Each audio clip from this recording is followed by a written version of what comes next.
할렐루야. 자, 드디어 오늘이 우리가 욥기를 마무리 짓는 날입니다. 무려 16주 동안 오래 참고 견디시면서 함께 해주셔서 참으로 고맙고 감사합니다. 오늘이 대단원의 막을 내리게 되는 욥기의 마지막 장인데요.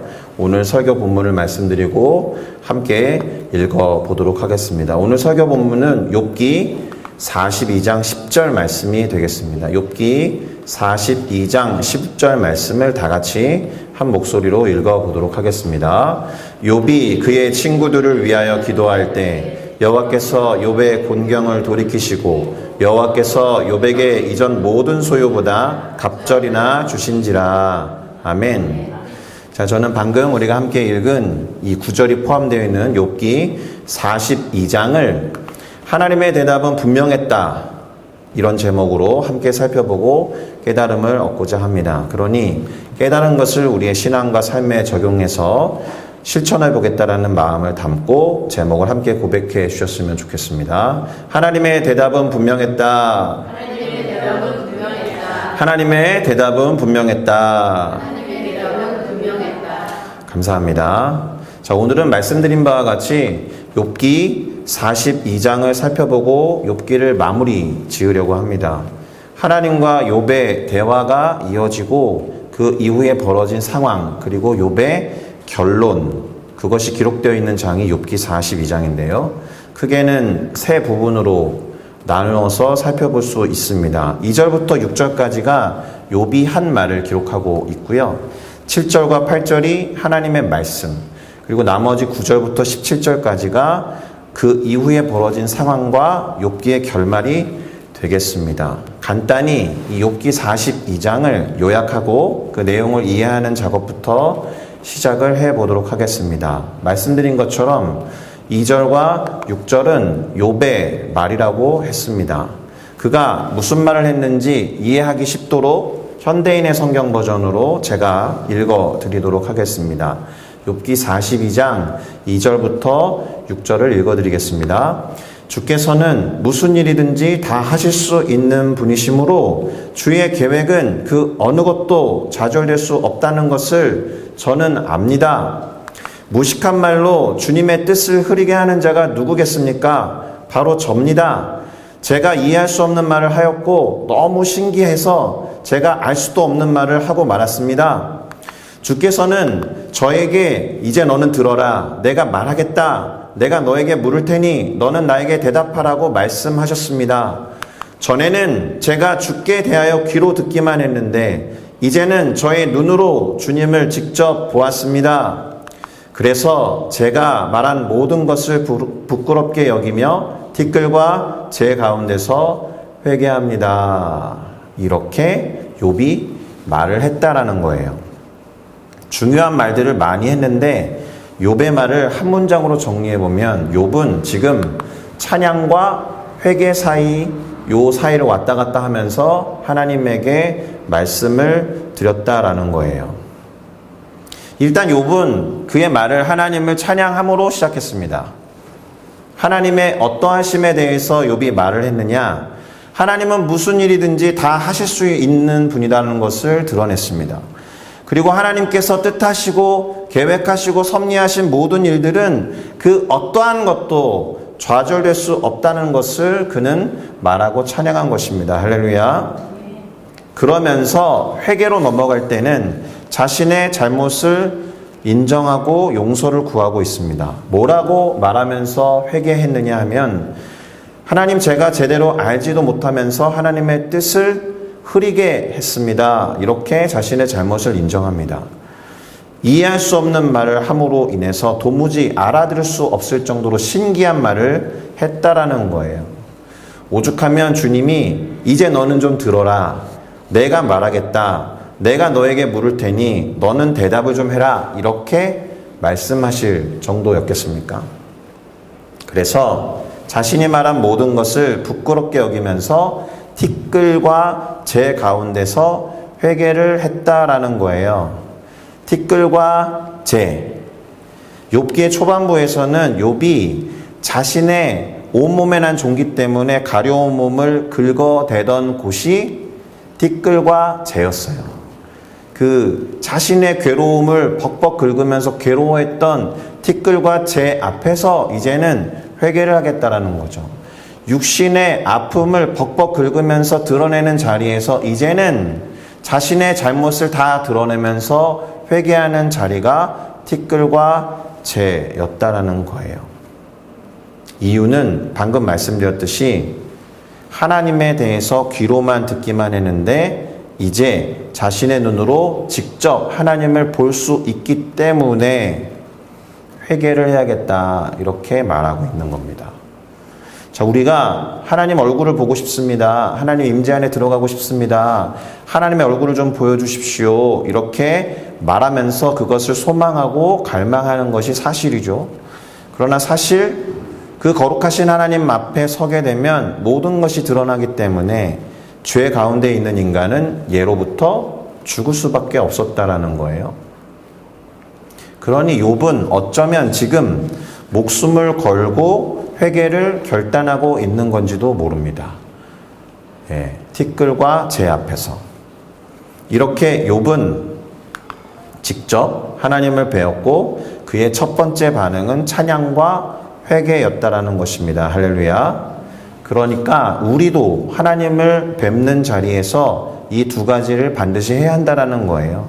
하나님 앞에 나아갈 때 회개의 마음을 가지고 나아갈 거다라는 거죠. 그래서 우리 장로님들, 안수집사님들 예배 때마다 기도하실 때 보면 대개 세상 가운데서 죄 가운데 지내다가 이제 두 손을 높이 들고 주님 앞에 나옵니다. 이런 고백들을 자주 하시죠. 그런데 사실은 죄에 대해서 언급하기 전에 첫 번째 반응은 그분의 어떠함을 높이고 찬양하는 것이 되어야 합니다. 할렐루야. 왜냐하면 그것이 믿음에 합당한 행동이기 때문에 그래요. 무엇을 믿기 때문에 찬양을 할 수 있습니까? 제가 어떠한 죄를 드러내고 주님께 용서를 구하며 회개하더라도 하나님은 용서해 주실 것이다라는 확신이 있기 때문에 그것 자체가 찬양의 이유가 되는 것입니다. 할렐루야. 어저께 제가 누구라고 말씀드릴 수는 없는데 저희 집에 두 분이 다녀가셨어요. 집에 들른 것도 아닙니다. 주차장에 잠깐 들르셨다가 가셨는데 선물을 안겨주고 가셨습니다. 근데 제 마음 안에 감사한 마음이 하나 있고 죄송한 마음이 하나 있었어요. 죄송한 마음은 그렇게까지 오셨는데 뭔가를 드린 것도 없고 아무 대비 없이 내려가서 뵀다라는 것이었고, 감사한 마음은 저를 걱정하셔서 뭔가를 주셨다라는 거예요. 그런데 제가 올라오면서 무슨 생각이 들었냐 하면 감사를 더해야겠다 이런 생각을 했습니다. 주신 선물을 기뻐하고 즐거워하고 잘 누려야겠다 이런 생각을 더 했다라는 거예요. 그래서 선물을 받는 기쁨을 표현하면서 인증샷을 찍어서 보내드렸죠. 네. 언젠가 말씀드린 바가 있는데요. 하나님에 대해서 죄송한 마음이 들기도 하고 감사한 마음이 들기도 할 때 우선적으로 우리는 감사한 마음을 더 많이 표현하고 아뢰야 된다는 것을 꼭 기억하셨으면 좋겠습니다. 왜냐하면 우리 중에 그 누구도 상대방이 미안한 마음을 갖는 걸 원하지 않거든요. 그렇죠? 설사 누군가가 걔는 좀 미안해해야 해 이런 말을 하거나 또 생각을 한다고 해도 그거는 정말 잘못한 사람의 이야기인 것이고, 또 내가 뭔가를 받을 만한 자격이 없는데도 뭔가를 받았다라고 생각이 든다면 죄송한 마음보다는 그래서 감사를 더 표현하셔야 하는 겁니다. 할렐루야. 선물을 주는 사람에게 가장 기쁜 게 무엇이겠습니까? 선물을 받은 사람이 그것을 좋아하면서 누리고 즐거워하는 것이 아니겠습니까? 아무튼 그렇게 욥도 찬양으로 시작해서 회개의 말로 그의 말을 마무리했다라는 것을 볼 수 있습니다. 자, 욥기 42장의 두 번째 파트는 하나님께서 하신 말씀입니다. 7절과 8절이라고 했는데 이것도 한번 읽어 드리도록 하겠습니다. 42장 7절입니다. 여호와께서 욥에게 하시던 말씀을 마치시고 대만 사람 엘리바스에게 말씀하셨다. 나는 너와 너의 두 친구에게 분노를 금할 수 없다. 너희가 나에 대해서 말한 것이 나의 종 욥의 말만큼 진실하지 못하였기 때문이다. 이제 너희는 숫송아지 7마리와 숫양 7마리를 나의 종 욥에게 끌고 가서 너희를 위해 불로 태워 바치는 번제로 드려라. 나의 종 욥이 너희를 위해 기도할 것이다. 그러면 내가 그의 기도를 듣고 너희의 어리석은 소행대로 갚지 않겠다. 너희는 나의 종 욥처럼 나에 대하여 진실을 말하지 않았다. 자, 하나님이 한 방에 정리해 주신 거죠. 우리가 지난 15주 동안 욥과 욥의 친구 4사람 계속 좋게 말하면 티키타카, 주거니 받거니 하면서 이야기를 했지만 도대체 누구의 말이 옳은 거야? 물론 우리는 모두 욥의 편을 들면서 욥의 입장에서 이야기를 했지만 이것만큼 확실하게 분명하게 하나님이 말씀하신 것만큼 중요한 것은 없겠죠. 한마디로 하나님이 욥은 진실했으나 욥의 친구들은 진실하지 못했다. 이렇게 매우 분명하게 말씀하셨다라는 거예요. 그런데 여기에서 이 욥의 진실함을 표현한 단어가 원어로서 갖는 의미가 조금 다릅니다.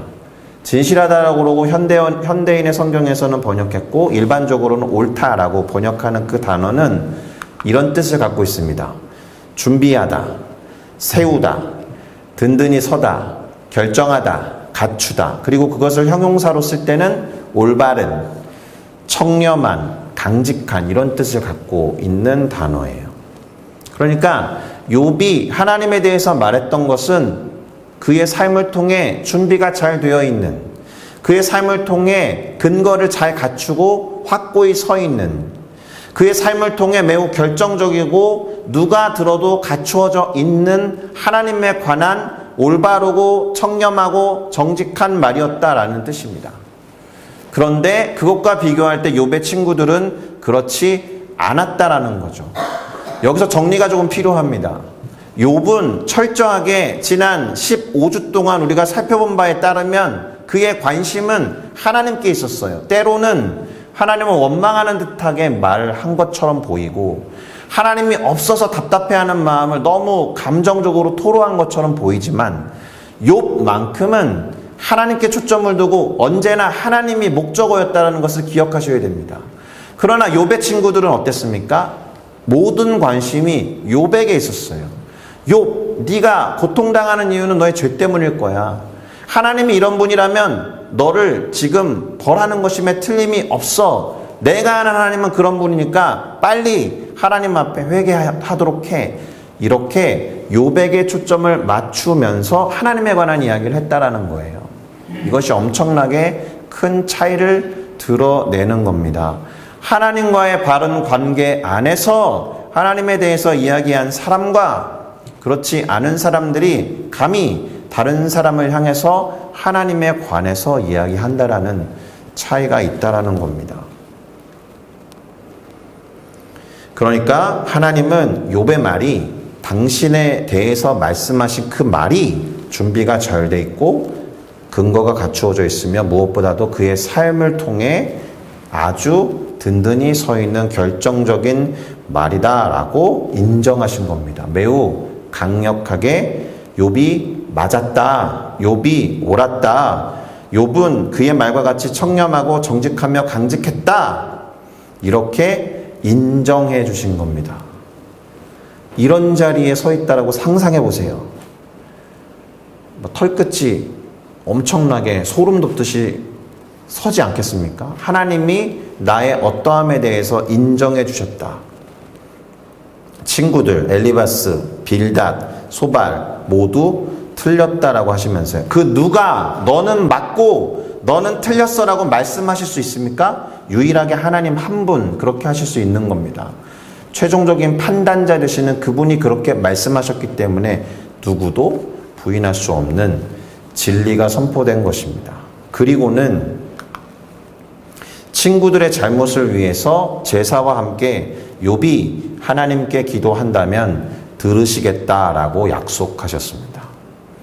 사실 하나님이 계속 지난 41장에 거쳐서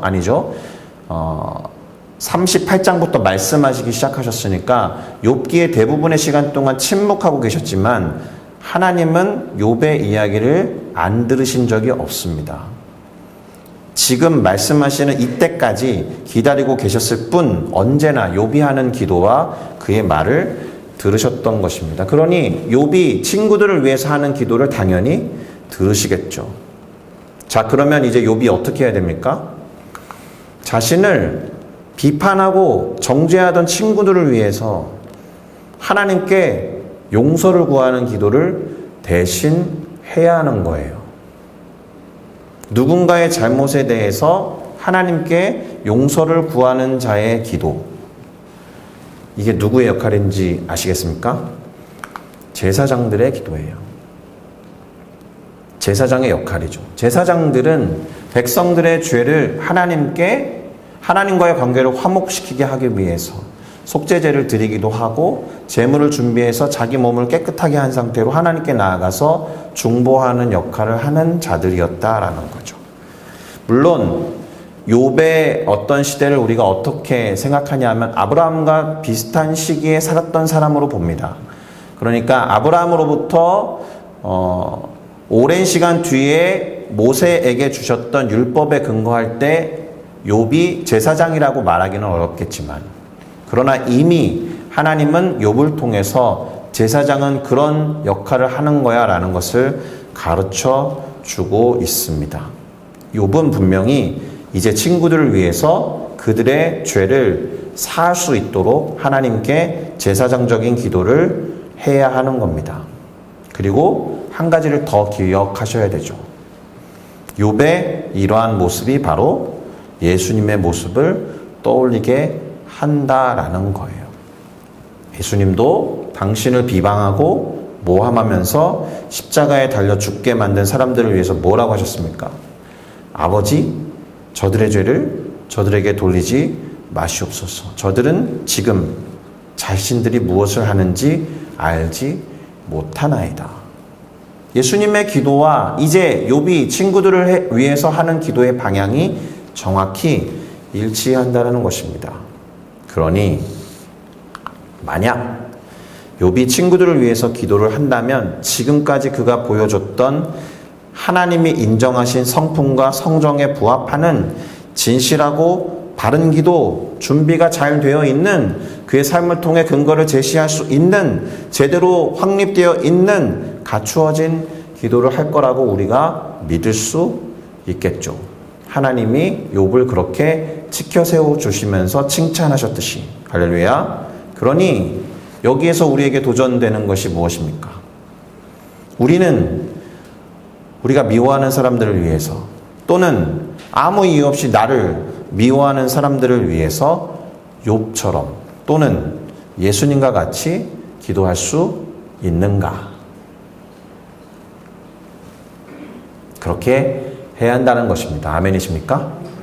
그리고 마지막으로 욥기 42장은 세 번째 단락에서 욥의 말과 하나님의 말씀 이후에 어떻게 상황이 전개되었는지, 어떤 결말에 이르렀는지 결론을 짓고 있습니다. 9절과 17절은 길기 때문에 다 말씀드릴 수 없고 요약을 통해서 말씀을 드리면, 일단 엘리바스와 빌닷과 소발이 하나님의 말씀대로 욥을 통해서 제사를 드렸다라고 되어 있습니다. 그리고 하나님께서는 욥의 기도를 들어주셨다라고 기록합니다. 특별히 욥의 친구들을 위해서 기도할 때 하나님께서 욥에게 복을 주셔서 전에 욥이 소유했던 것에 갑절의 재산을 허락하셨다라고 기록합니다. 참고로 말씀드리면 욥의 소유가 어땠는지 욥기를 시작할 때 나와 있었습니다. 욥기 1장 3절에 보니까 양은 7,000마리, 낙타는 3,000마리, 소는 500결이, 양은 500결이었는데 정확하게 42장 이하에 보면 양은 14,000마리, 낙타는 6,000마리, 소는 1,000결이, 양은 1,000결이라고 해서 갑절에 복을 주셨던 것을 확인할 수가 있죠. 정확하게 2배가 되었다라고 기록하고 있습니다. 다음에 어떤 내용이 이어지냐? 욥의 모든 형제 자매들이 좀 이상하긴 한데 지금까지 가만히 있다가 갑자기 나타나서 또 욥을 알았던 사람들이 찾아와서 함께 식사를 하며 욥이 당했던 고통과 슬픔에 대해서 동정하고 위로하면서 은화 1개, 금고리 하나씩을 욥에게 주었다라고 기록하고 있어요.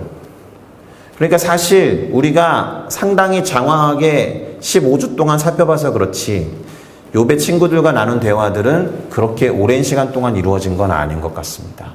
얼마나 많은 말들이 오고 갔는지. 드디어 나타났던 이분들을 통해서 욥은 그야말로 제대로 된 위로와 동정을 받게 된 거예요. 사실 욥의 친구들이 먼저 달려와 가지고 처음에 이 기가 막힌 상황에 놓여 있는 욥을 바라만 보고 있었다가 사실 제대로 된 위로와 동정을 표현해 줬어도 됐을 텐데 너무 기가 막히니까 이 이유가 뭐지? 라는 것에 신경을 쓴 나머지 욥의 잘못을 탓하는, 잘못을 범하고 만 거죠. 오늘날 이 장면을 보면 장례식장에 갈 때 흔히 볼 수 있는 장면이랑 매우 비슷해요. 그죠? 그래서 제가 어른들로부터 그런 말씀을 들으면서 자라는데 결혼식과 같은 데는 꼭 가야 하겠지만 장례식에는 정말 꼭 가라. 그렇죠? 어려움에 훨씬 더 많이 동참하는 정성을 보여야 하는 겁니다. 계속 말씀드려 왔습니다만 욥의 친구 이 세 사람, 오늘 언급되고 있지 않은 엘리후까지 4명의 친구들이 진심 어린 위로, 잘 갖추어지고 준비된 위로, 그런 말들을 욥에게 전달했다라면 어떻게 됐을까? 상상하기는 어렵습니다. 만약에 그랬다라면 욥기는 기록되지 않았을 겁니다. 왜냐하면 그러한 말들을 통해서 하나님은 우리에게 세세하게 가르쳐 줄 것들을 기록해 놓으셨기 때문에 그렇습니다. 자, 그래서 마지막이 어떻게 됐습니까? 하나님께서 욥의 말년에 더 큰 축복을 주셔서 아까 재산은 2배로 늘어났고 7명의 아들 그리고 3명의 딸을 허락하시면 물론 그 딸들을 온 땅 중에서 가장 아름답게 하셨다라고 기록하고 있어요. 특이한 게 있습니다. 7 아들들의 이름은 기록되어 있지 않고 3명의 딸들의 이름이 기록되어 있으면 물론 그 딸들에 대한 평가가 뭐예요? 그 온 땅이 욥의 딸들처럼 아름다운 여자가 없었다. 사실 이런 게 이제 신학자들이 되게 공부하고 싶어하는 영역이거든요. 왜 여성, 그러니까 딸들의 이름은 기록해 놓고 아들은 기록해 놓지도 않았나? 또 그 딸들의 이름의 의미는 무엇인가? 그것까지는 우리가 지금 다룰 만한 그런 형편이 될 수 없지만 욥이 받았던 축복, 욥에게 허락하신 하나님의 은혜가 고유했다, 특별했다, 그리고 풍부하고 넉넉해서 그 특별함을 표현해주는 도드라진 표현이 될 수 있겠다, 이런 생각이 듭니다. 보통은 그렇게 표현하지 않으니까. 마지막으로 욥은 아들과 딸들 모두에게 유산을 분배해주고 그 이후로 140년을 더 살면서 자손을 4대까지 보았으며 이상한 일로 죽은 것이 아니고 수명이 다하여서 죽게 되었다라는 기록이 나옵니다. 그야말로 완벽한 해피 엔딩이 되겠습니다. 자, 이제 몇 가지 중요한 이야기를 말씀드리면서 오늘 설교를 마무리 짓도록 하겠습니다. 이미 짬짬이 말씀을 드렸는데 우선은 욥기 전체를 통해서 우리가 기다리고 기다리던 하나님의 대답은 너무나도 분명하고 명확했다라는 거예요. 욥이 옳았다. 그래서 그는 복을 받아야 한다. 제가 빨간 글씨로 신명기적 사관이라고 적어놨죠. 기억나십니까? 신명기적 사관에 대해서 말씀드린 적이 있습니다. 결국엔 신명기적 사관대로 됐다라는 건데 짧게 말씀드리면 하나님의 뜻에 순종하면서 살아가면 하나님이 복을 주시고 형통하게 하시지만 하나님의 뜻대로 살지 않으면 복을 주시기는커녕 징계와 심판을 받게 될 것이다. 이게 신명기적 사관의 정의예요. 그래서 친구들이 와서 욥을 보니까 욥이 지금 고난을 받았잖아. 그러니까 너 뭐 잘못한 거 있어. 신명기적 사관에 입각해서 욥을 비판한 겁니다. 그러니까 그게 틀린 것처럼 보였는데 이 욥기 전체의 결말을 통해서 보면 결국엔 신명기적 사관대로 된 겁니다. 그렇죠? 욥이 옳았느냐 옳지 않았느냐의 결론이 나기 전까지는 욥이 받고 있었던 고난에 대해서 우리는 판단할 수 없는 거예요. 누군가가 잘못되어 있고 누군가가 어떤 고통과 고난 가운데 있을 때 우리가 해야 되는 것은 그 고통이 고난이 왜 왔느냐, 너 뭐 잘못된 거 있지? 이런 판단이 아니라 일단 고통과 고난에 동참하면서 위로하고 곁에 있어 준 뒤에 하나님이 판단하시고 그에 따른 결과가 어떻게 되는지를 보면서 함께 즐거워하고 혹시라도 안타까운 결론이라고 한다면 그때 함께 회개하면서 용서를 구하는 것이 신명기적 사관을 대하는 우리들의 태도가 되어야 한다라는 것입니다. 할렐루야.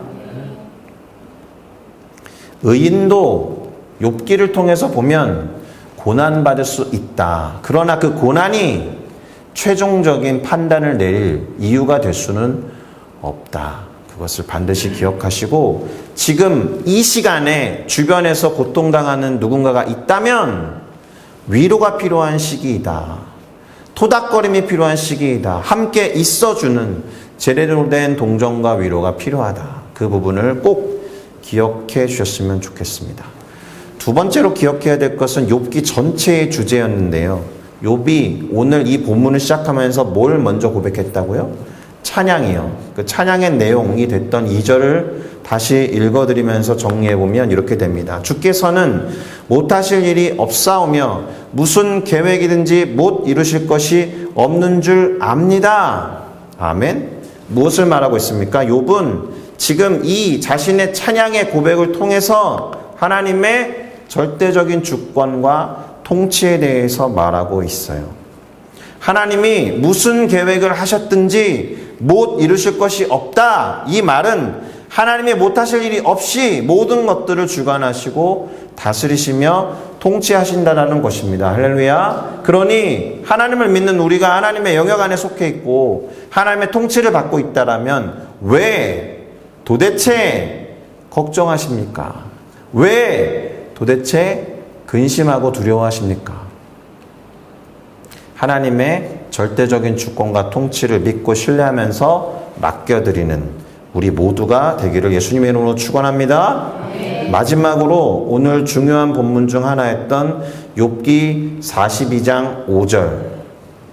그러니까 내가 주께 대하여 귀로 듣기만 하였사오나 이제는 눈으로 주를 배옵나이다. 아멘.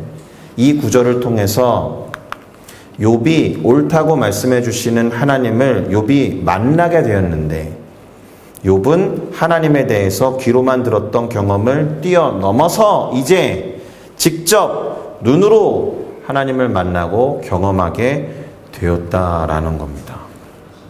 사실 이것만큼 큰 복이 없어요. 하나님을 직접 뵙고 만나는 것만큼 큰 복이 없다는 것이고 그것만큼 큰 선물과 상급도 없을 겁니다.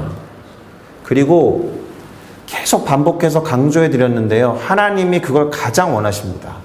우리와 함께 하시기를 원하셔서 당신의 얼굴을 보여주기를 가장 원하시는 분은 하나님이시란 말이죠. 왜요? 그래서 예수님의 이름이 임마누엘 아닙니까? 우리와 함께 하신다. 그걸 원하셔서 예수를 죽도록 내어주신 것 아닙니까? 함께 있기 위해서 성령을 우리 안에 내주게 하신 거 아닙니까? 죄를 지으면 쉽게 떠나가던 성령을 이제 영원히 머물 수 있도록 예수님을 통해서 그 사역을 완성한 것 아닙니까? 이것만큼 큰 복이 없다는 거예요. 히브리서 11장 6절을 잘 암송하고 계실 텐데 하나님께 나아가는 자는 반드시 그가 계신 것과 그가 자기를 찾는 자들에게 상 주시는 이심을 믿어야 할지니라.